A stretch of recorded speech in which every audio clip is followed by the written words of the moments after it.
Good evening and welcome to Foreign Correspondent. Tonight, bird flu, the nightmare scenario. Just how alarmed should we be?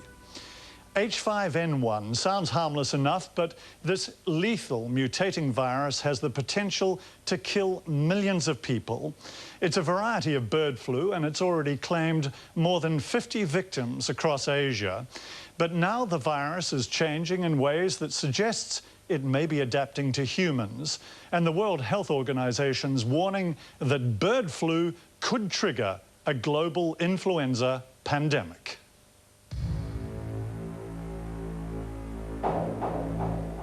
It's hard to think about bird flu without hitting the panic button. The lethal virus called H5n1 is now just one genetic mutation away from a worldwide human pandemic. Millions could die. But is that mutation inevitable? And if it is, are we doing enough to fight back?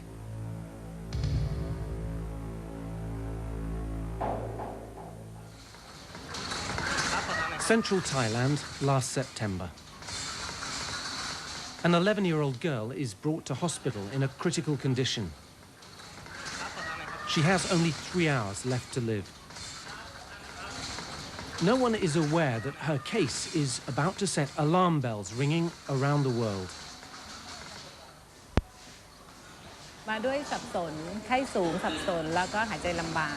She was in a very bad way. She was restless and shouting out, and she could hardly breathe. Inside, her lungs were bleeding. Seen here on the left, the girl, Sakuntala, soon lost consciousness in her mother's arms. This is the ward where she died just 3 hours later, on this bed right here.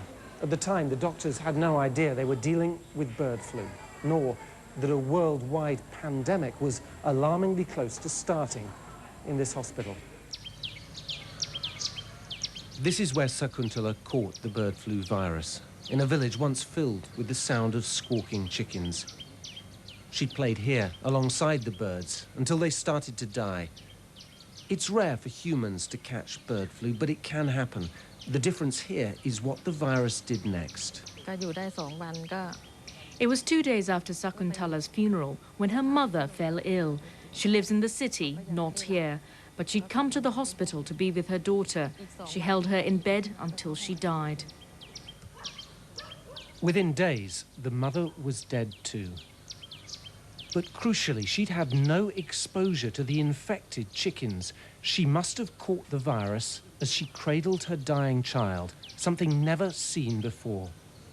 During the course of that care, we assumed that she got infected from the daughter because she had no chicken exposure whatsoever. But after returning to Bangkok, she developed fever, then pneumonia, and the mother also died. We were concerned.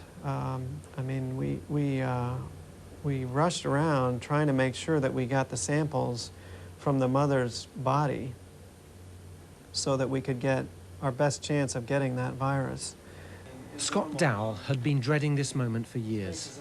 His job is to hunt for diseases which could threaten the United States and to try to stop them in their tracks. Bird flu is his biggest nightmare. Influenza viruses do change, that's what they do. So the concern is that you're going to have one human infected with the H5 chicken virus and simultaneously infected with a human virus.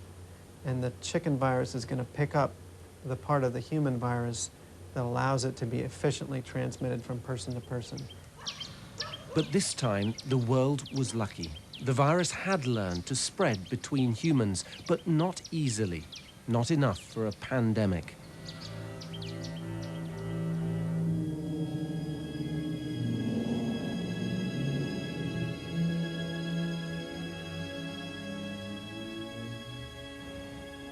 The H5n1 virus has always stood out from the crowd. It was born, like so many new strains, in one of the most crowded places on Earth, southern China and Hong Kong. Millions of people and animals jostling for space. the perfect mutating ground for an ambitious virus.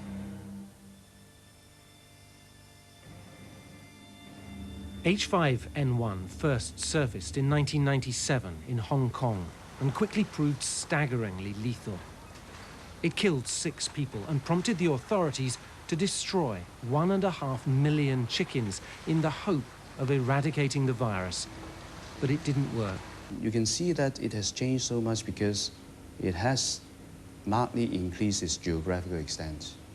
Now, another change that has happened throughout these years is that the virus seemed to be able to infect more and more different animal species. In 1997, of course, it's mainly the poultry and the water birds, and then the human. But recently, in 2003, we know that it can infect tigers, leopards. In the laboratory, it can infect cats, ferrets, and of course, you know that there are cases of pigs being infected, but they are not coming down with disease. In other words, the virus is growing more sophisticated and more deadly. In Hong Kong, chickens are now checked and tested like never before. Imports from mainland China cut drastically, but it's still not enough. Every day, 1 million people cross the border with the mainland, and there the virus has a free rein. Humans and animals living unchecked in dangerous proximity and squalor. Who knows what new mutations are being cooked up there? The fact is, viruses replicate 1 million times faster than humans do. We do not know exactly what limits the transmission of the virus from avians to humans, because clearly the number of humans being exposed to this virus out across this region is huge. The number of people getting sick is at the moment very small. So still, the species barrier is holding most of the time, not all of the time. And we do not fully understand what it will take to allow this virus to transmit efficiently from human to human. We do not fully understand why this virus is so severe once it gets hold in a human, why it carries such lethal effects. It is far more deadly than a normal human flu virus is. So around the world, scientists are racing to catch up with H5n1. They've even begun trying, in secure laboratories, to mix the virus with human influenza to see if they can create and study a lethal strain. But there's a long way to go.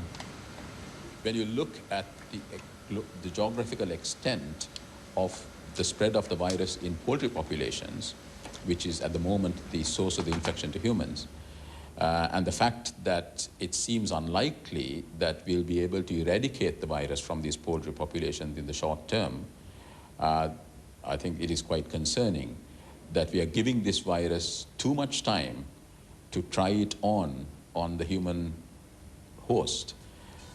This is exactly what happened with SARS.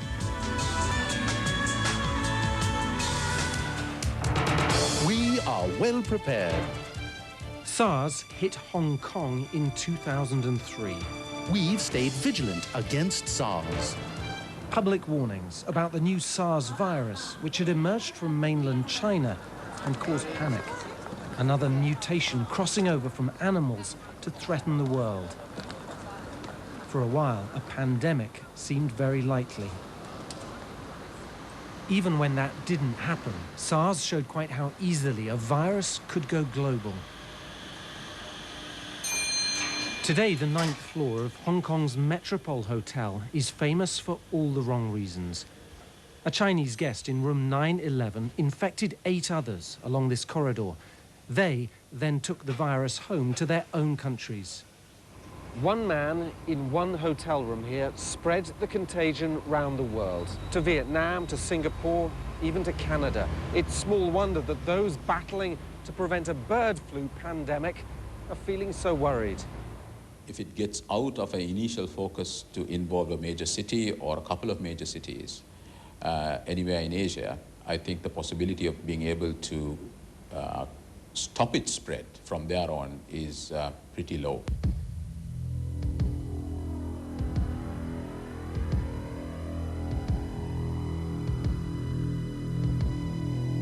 So today, across Asia, chicken culling has become a grim and costly routine. Those not killed by the virus are destroyed in a desperate attempt to contain H5n1, to deny it the time and the space to mutate into an even more lethal form.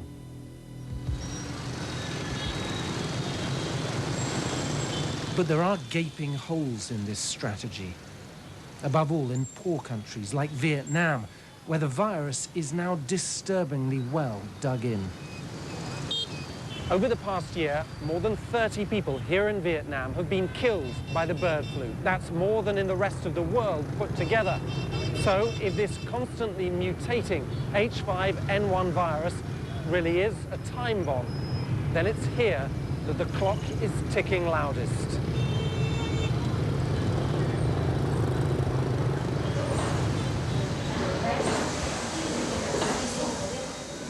We found 21-year-old H5n1 fighting for his life in a Hanoi hospital. Next door, 2 new bird victims. The odds of surviving a full-blown attack by H5n1 are slim. Around 70% die, a staggering mortality rate. And there are concerns here, but so far no hard proof that the virus is again managing to jump from human to human, the first step towards a pandemic. We have now had 4 families with more than 1 infection, so it's quite likely that the virus has been transferred from one person to the next, but so far it hasn't spread further. In Vietnam, the main problem is the way chickens and ducks are farmed, often informally in people's backyards, making it impossible to police each outbreak. And the public, by and large, still hasn't got the message here. These men are about to tuck into a local delicacy, raw duck's blood soup, a favorite infection route for the virus. Yes, they say, we've heard about bird flu, but we trust the cooks here, and it helps if you drink wine with it. The good news is that here in Vietnam and in several other countries, scientists are racing to find a human vaccine for H5n1. They've already tested this one successfully on animals. The final product could be ready within months. It's part of the solution, it's part of how the situation can be resolved, but it won't be the kind of magic bullet. And the reason for that is if the vaccine that's developed now is a vaccine against the current strain, and what could cause a pandemic is a virus strain that has changed. So the vaccine developed might only be partly protective against the new virus strain. Still, the vaccine has helped to raise hopes that H5n1 might just be containable, with enough vigilance on the ground and a great deal more help from the West. There are fears the vaccines will be stockpiled by Western governments and not distributed to poorer, frontline countries like Vietnam. We shouldn't see this as a Vietnamese problem. We shouldn't see this as a regional problem. We should see this as a global public health issue. And that means that the resources we will have globally needs to be made available where the problems are either most imminent or where we know we can have the most effective approach. I think the general feeling is a pandemic is definitely coming. The time between detecting a potential pandemic and the need to respond is measured in days or at the most a week or so. So there's not a great deal of time to move stockpiles all around the world. So you need the stockpiles here? The closer to the source of the pandemic the stockpiles are, the better off we're going to be. Back in Thailand, chickens now patrol the graveyard where the remains of 11-year-old Sakuntala and her mother are buried. The mutation which killed them proved too weak to trigger a pandemic. There is always a danger of crying wolf But the H5n1 virus is an alarmingly fast learner, and the world is not ready to fight it. Meanwhile, China has been accused of withholding vital information needed to track the development of the virus. There have been 3 outbreaks of avian flu in Western China in recent months, but the World Health Organization and other agencies haven't been able to get samples from infected birds, even though they've asked for them.